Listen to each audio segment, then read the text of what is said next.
Rouille. Monsieur le Président, Oui, pouvez-vous m'accorder quelques secondes sur un problème qui touche les finances et qui est récurrent quand même pour notre Assemblée, avec votre permission. Merci. Nous démarrons cette discussion budgétaire dans de curieuses conditions et de curieuses circonstances, en fin de compte, tout à fait anormales. Notre région, beaucoup plus vaste et importante que par le passé, doit voter un budget d'autant plus conséquent qu'il réunit trois anciennes régions avec leurs spécificités.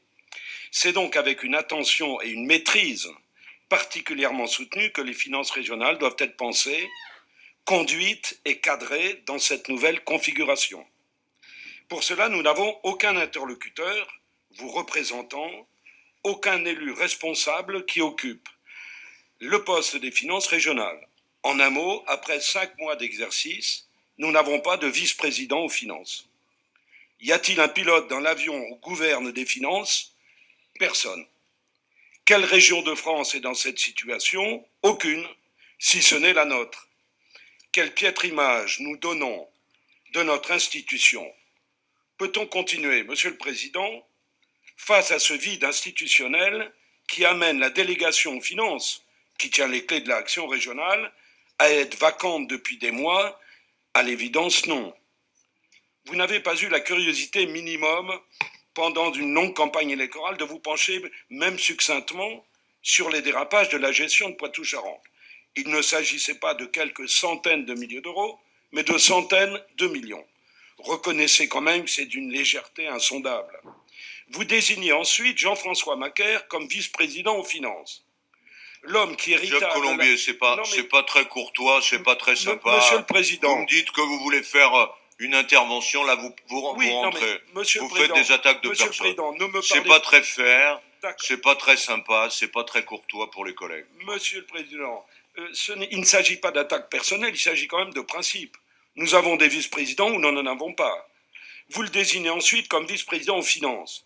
L'homme qui hérita, certes, c'est vrai, de la gestion calamiteuse de Madame Royal, mais qui en accentua les dérives pendant la fin de la dernière mandature.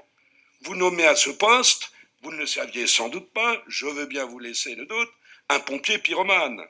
Non content de ne pas démissionner de lui-même, oui, mais vous le maintenez dans votre majorité comme vice-président, certes sans délégation, ce qui est la moindre des choses, mais M. Macaire garde son mandat de conseiller régional avec ses indemnités tout de même.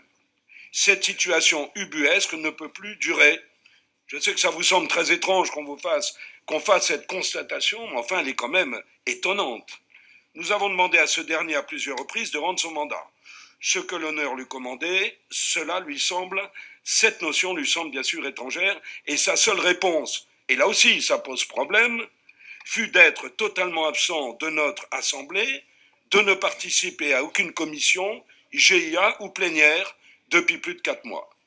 Nous vous demandons de prendre les dispositions afin que cette situation malsaine ne perdure pas, d'exiger que M. Macaire rende son poste de vice-président, puisque c'est l'Assemblée, certes qui l'a élu, de vice-président fantôme, comme son mandat d'élu régional.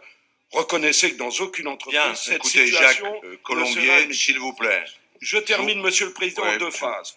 Vous devez aux élus, aux habitants de cette région, de proposer au plus vite un vice-président aux finances, afin que la vie et le travail de notre Assemblée se déroulent normalement.